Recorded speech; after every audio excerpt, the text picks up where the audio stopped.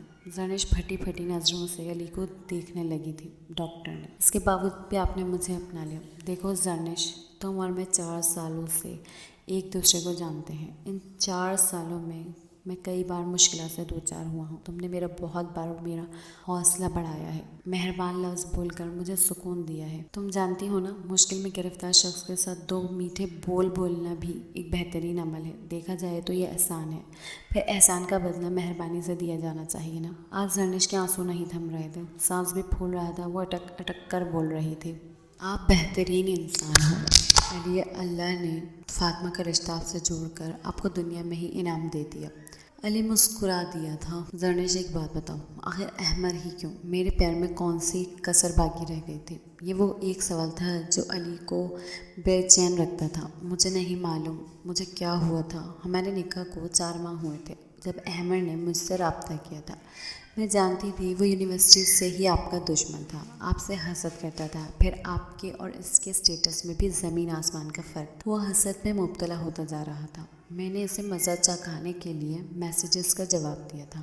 وہ میرے علی سے دشمنی کر رہا تھا۔ ایسے کیسے ہو سکتا تھا کہ میں اسے معاف کر دیتی، اسے جانے دیتے؟ لیکن علی، اس نے تو مجھ پر جادو کر دیا تھا، آپ کی محبت کو میرے دل سے کھینچ کر نکال دیا تھا۔ اب دل میں بس وہی وہ تھا۔ میں اس کے ہاتھوں کا پتلی بن گئی تھی، وہ جیسا کہتا میں ویسا کرتی۔ اس نے کہا میرے ساتھ بھاگ جاؤ، میں نے کہا بھاگ جاتی ہوں۔ اس نے کہا تمہاری رخصتی کا دن، میں نے کہا جو حکم۔ لیکن علی، اب سوچتی ہوں تو سمجھ آتا ہے کہ اس نے مجھے آپ کے خلاف استعمال کیا تھا۔ آپ کو بے عزت کر کے اس نے اپنی ساری زندگی کی محرومیوں کا بدلہ لینے کی کوشش کی تھی۔ اس نے روتے روتے اکھڑتے سانس کے ساتھ بات مکمل کی تھی۔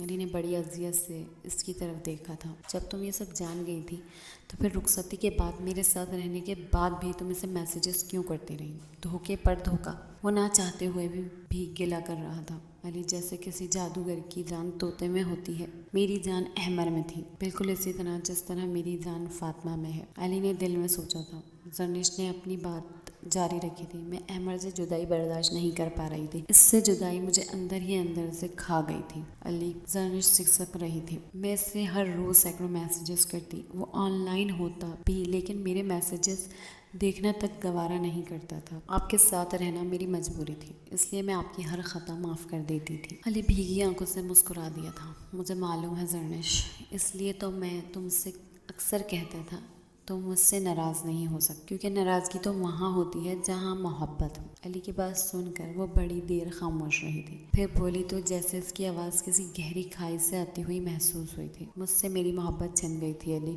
اور فاطمہ کو اس کی محبت مل گئی تھی۔ آپ کو دیکھ کر اس کے چہرے پر کیسے رنگ آ جاتے تھے، وہ کتنی سرشار ہوتی تھی نہ آپ کی موجودگی میں۔ ایسے کیسے ہو سکتا تھا علی کہ میں تو اپنی محبت کے ایک میسج کو ترسوں اور آپ اس کی نظروں کے سامنے رہو۔ میں چھپ چھپ کر اس کی اور سارے کی باتیں سننے لگی تھی، کبھی دروازے کے پیچھے سے تو کبھی پردے کے پیچھے سے۔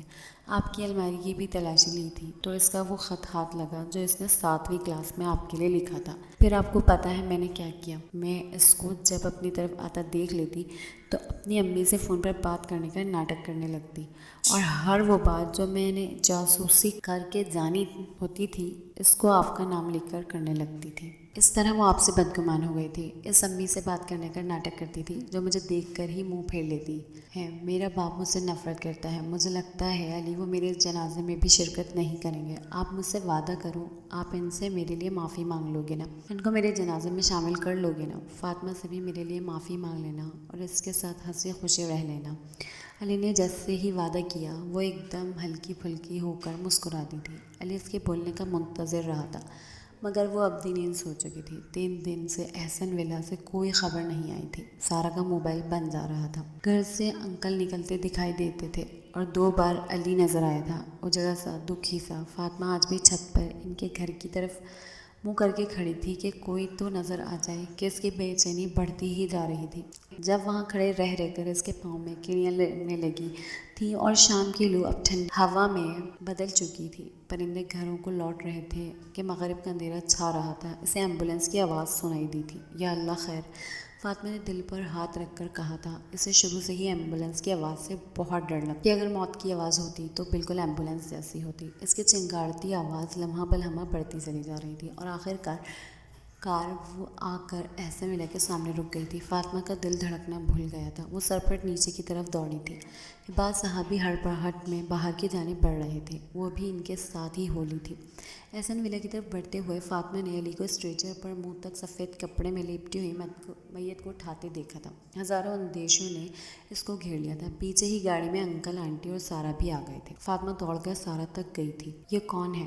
زرنش۔ سارا کا ایک لفظی جواب سن کر وہ 2 قدم پیچھے ہٹی تھی۔ وہ سارا کے ساتھ ہی احسن ولا داخل ہو چکی تھی۔ میت گھر لائی گئی تھی، غسل کفن کا انتظام کیا گیا تھا۔ علی نے بڑی منت سماجت کر کے زرنش کے والدین کو بھی جنازے میں شریک کر لیا تھا۔ زرنش کی والدہ اس کے جنازے سے لپٹ کر زاروں قطار روتی جاتی تھی اور فریاد کرتی جاتی تھی، میری بچی تم اتنی تکلیف میں تھی تو مجھے ایک کال ہی کر لیتی، مجھ سے اپنا غم ہی بانٹ لیتی، ہائے میرا ہی قصور ہے جو میں تم سے ناراض ہو گئی تھی، میں نے ہی تم سے بات کرنا چھوڑ دیا تھا۔ فاطمہ ٹھٹک سی گئی تھی، مگر پھر نظر انداز کر کے زرنش کی المناک موت پر خاموش آنسو بہاتی رہی تھی۔ میت کو لے جانے کا وقت ہو گیا تھا۔ زرنش کو سسکیوں اور آہوں میں رخصت کیا گیا تھا۔ آہستہ آہستہ سب لوگ رخصت ہو گئے، بس عباد ولا کے مکی احسن ولا کے غم کے ساتھی بن کر بیٹھے رہے تھے۔ علی بھی اجڑا سا لوٹ آیا تھا، وہ پھر ادھر لاؤنج میں ہی سب کے ساتھ بیٹھ گیا تھا۔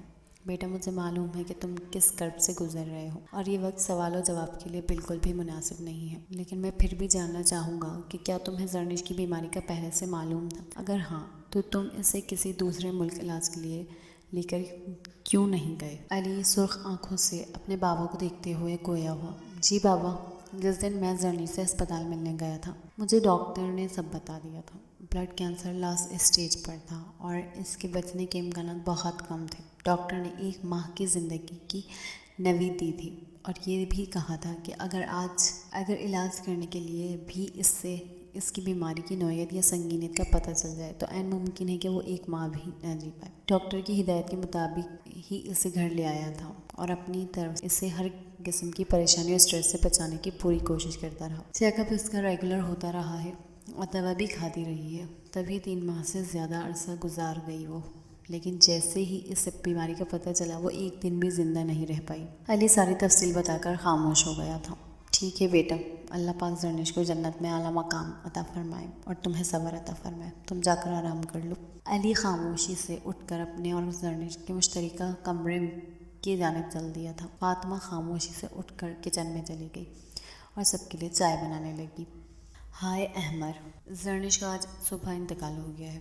اسے مرکزی قبرستان میں سپرد خاک کر دیا گیا ہے۔ ہو سکے تو اس کی قبر پر فاتحہ پڑھ آنا، شاید اس کی بے چین روح کو سکون مل جائے۔ علی نے زرنش کے موبائل سے احمر کا نمبر لے کر میسج کر دیا تھا کہ زرنش کا میسج تو وہ دکھتا بھی نہیں تھا۔ موت ایک نہایت تلخ حقیقت ہے، جب کسی پر آشکار ہوتی ہے تو اس شخص کے ساتھ بسنے والوں کو بھی جھنجھوڑ کر رکھ دیتی ہے۔ علی زرنش کے ساتھ بتائے اچھے وقت کو یاد کر کے رو دیا تھا۔ اس نے خود سے وعدہ کیا تھا کہ جس طرح زرنش کی زندگی میں احمر والی بات پر اس نے پردہ ڈالے رکھا، اس کے جانے کے بعد بھی یہ بات ہمیشہ سب سے مخفی ہی رہے گی۔ فاطمہ نے دروازے پر دستک دی تو علی نے جلدی سے آنکھیں پوچھ لی۔ وہ فاطمہ کی دستک کو پہچانتا تھا۔ فاطمہ خاموشی سے کمرے میں داخل ہوئی، سائڈ ٹیبل پر چائے کا کپ رکھ کر موڑنے لگی تو علی نے اسے پکار لیا۔ فاطمہ 2 گھڑی میرے پاس بیٹھ جاؤ، میں خود کو بہت تنہا محسوس کر رہا ہوں۔ علی کی آواز میں التجا تھی۔ گھڑی بھر کے لیے اس کا دل پگھل سا گیا تھا۔ پھر دشتی سی بولی، مجھے بھی تو ایسے ہی تنہا کیا تھا نا آپ نے۔ میں نے تنہائی میں جینا سیکھ لیا، آپ بھی سیکھ جاؤ گے۔ فاطمہ میری مجبوری تھی، علی نے ٹوٹے لہجے میں کہا تھا۔ زرنش کی محبت، یہی تھی نا آپ کی مجبوری؟ فاطمہ پھنکار کر بولی تھی، لیکن پھر خود ہی اس پر ایک حقیقت آشکار ہوئی تھی۔ ہاں فاطمہ، میری یہی مجبوری تھی، کیونکہ میں چاہتا تھا کہ وہ اپنی زندگی کے آخری ایام سکون سے گزارے۔ وہ کچھ کہے بنا موڑنے لگی تو علی نے اس کا ہاتھ تھام کر روک لیا تھا۔ پھر خاموشی سے اٹھ کر الماری سے ایک ڈائری نکال کر اس کی جانب بڑھا دی تھی۔ فاطمہ وہ ڈائری تھام کر کمرے سے نکل گئی۔ فاطمہ اپنے کمرے میں آ کر چکر پر چکر کاٹ رہی تھی۔ اسے علی کی باتیں رہ رہ کر یاد آ رہی تھیں۔ وہ کیسے اسے باتوں ہی باتوں میں سمجھانے کی کوشش کرتا تھا کہ فاطمہ تم بھی میرے لیے اہم ہو، میرا تمہارے بغیر گزارا ممکن نہیں، اور پھر ہر بار یہ بھی سمجھنا کہ زرنش کی محبت اس کی مجبوری ہے۔ وہ احساس کمتری کا اس قدر شکار تھی کہ محبت کا لفظ تو یاد رکھتی مگر مجبوری کو نظر انداز کر دیتی۔ اس پر بہت سے لمحے خود کو آشکار کر رہے تھے۔ علی ٹھیک کہتا تھا کہ ہر راز سے پردہ ایک خاص وقت میں ہی اٹھایا جاتا ہے، اور وہ خاص وقت آ چکا تھا۔ فاطمہ نے جلدی سے علی کی دی ہوئی ڈائری کھولی تھی۔ جو صفحہ اس نے کھولا تھا اس پر تاریخ علی اور فاطمہ کی رخصتی کے 1 ہفتے بعد کی تھی۔ میں نہیں جانتا کہ زرنش نے میرے ساتھ ایسا کیوں کیا۔ وہ عین شادی کے دن ہی مجھے چھوڑ کر کیوں گئی؟ کیا اسے مجھ سے محبت نہیں تھی، یا پھر مجھے اس سے محبت نہیں تھی کہ میں اس کی دی جانے والی اذیت کے سوا سب کچھ بھول چکا ہوں؟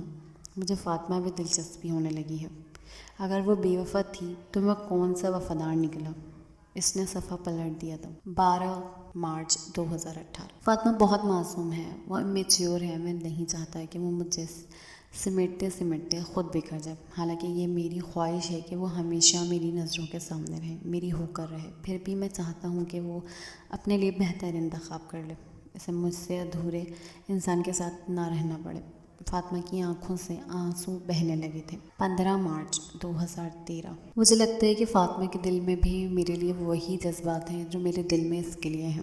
وہ ابھی بہت چھوٹی ہے، میں ابھی ازدواجی زندگی کا بوجھ ڈالے بغیر اس کے ساتھ خوش و خرم زندگی کا آغاز کرنا چاہتا ہوں۔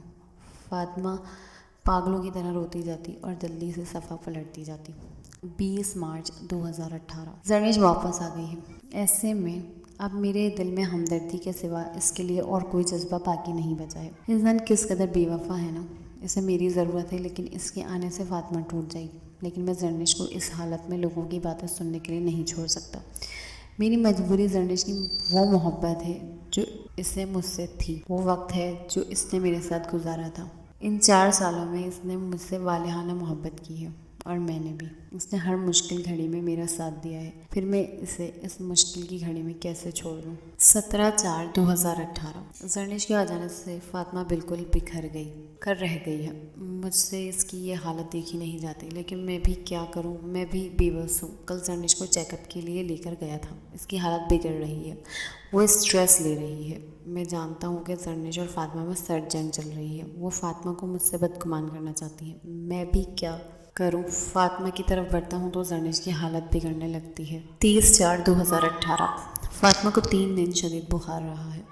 ڈاکٹر نے بخار کی وجہ اسٹریس بتائی ہے۔ وہ ساری رات مجھے پکارتی رہی تھی، اور میں ساری رات روتا رہا ہوں کہ اس سب میں اس معصوم جان کا کیا قصور ہے. میں جانتا ہوں کہ اس کے ساتھ ناانصافی ہو رہی ہے، لیکن زرنش کی خوشی کی خاطر مجھے فاطمہ کی حلف تلفی کرنا پڑ رہی ہے. ڈاکٹرز کہہ رہے ہیں کہ زرنش مرنے والی ہے، اور میری دعا ہے کہ اس سے کچھ بھی نہ ہو، وہ مکمل صحت یاب ہو جائے، تو میں دونوں کو برابر رکھوں، دونوں کو خوش رکھوں. آگے ڈائری خالی تھی. فاطمہ کو یقین نہیں آ رہا تھا کہ علی بھی اس سے محبت کرتا ہے. وہ ساری رات ڈائری کو سینے پر رکھ کر روتی رہی تھی. دن کا اجالا ہونے لگا تھا جب اس کی آنکھ لگ گئی تھی.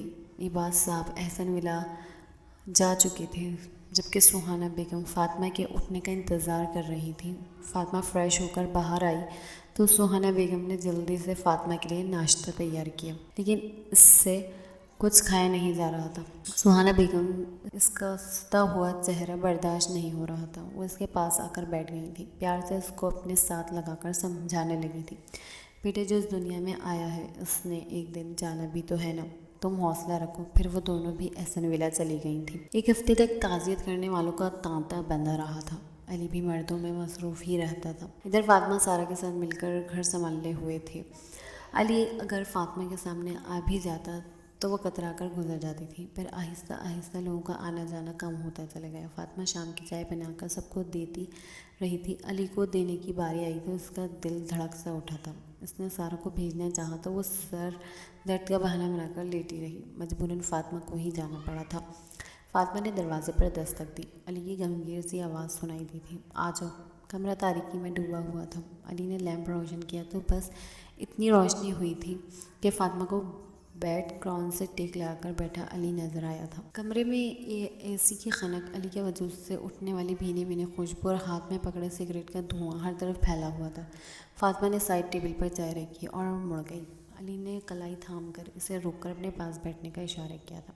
وہ خاموشی سے بیٹھ گئی تھی. اس نے نظر اٹھا کر دیکھا. علی سیاہ لباس میں ملبوس فاطمہ کے دل کو دھڑکا گیا تھا. اس کی گہری آنکھوں میں اداسی کی چھاپ کے ساتھ ساتھ مچلتے جذبات کا عکس بھی تھا. تم نے ڈائری پڑھ لی؟ اس نے گمگیر آواز میں پوچھا تھا. فاطمہ کا ہاتھ ہونس علی کے ہاتھ میں تھا. وہ نظریں جھکائے بیٹھی رہی اور اس بات میں سر ہلا دی. علی نے دوسرے ہاتھ میں پکڑی سگریٹ کو ایش ٹرے میں مسل دیا تھا. پھر بھی مجھ سے کترا رہی ہو، میری مجبوری کو جان گئی ہو، لیکن سزا میں کمی نہیں کر رہی ہو. آخر کیوں؟ آپ اپنی مجبوری بتا سکتے تھے، اس نے ایک پل کو نظر اٹھا کر کہا تھا، مگر علی کی پرحدت نظروں سے گھبرا کر جلدی سے پلکیں جھکا گئی تھی.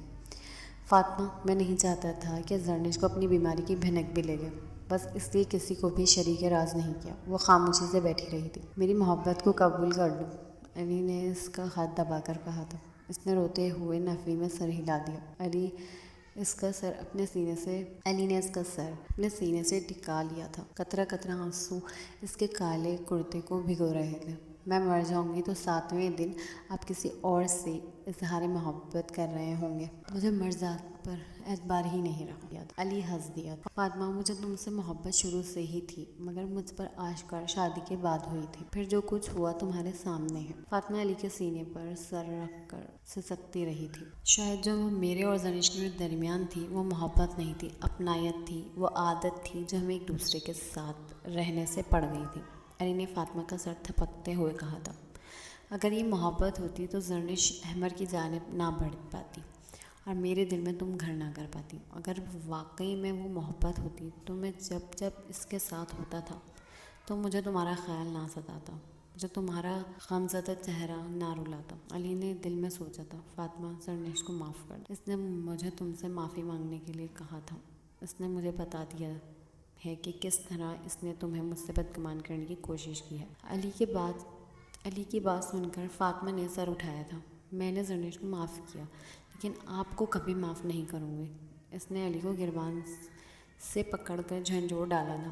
علی کہکا لگا کر ہنس دیا تھا. فاطمہ مضبوطی سے علی کے سینے سے لگ گئی تھی. I hate you.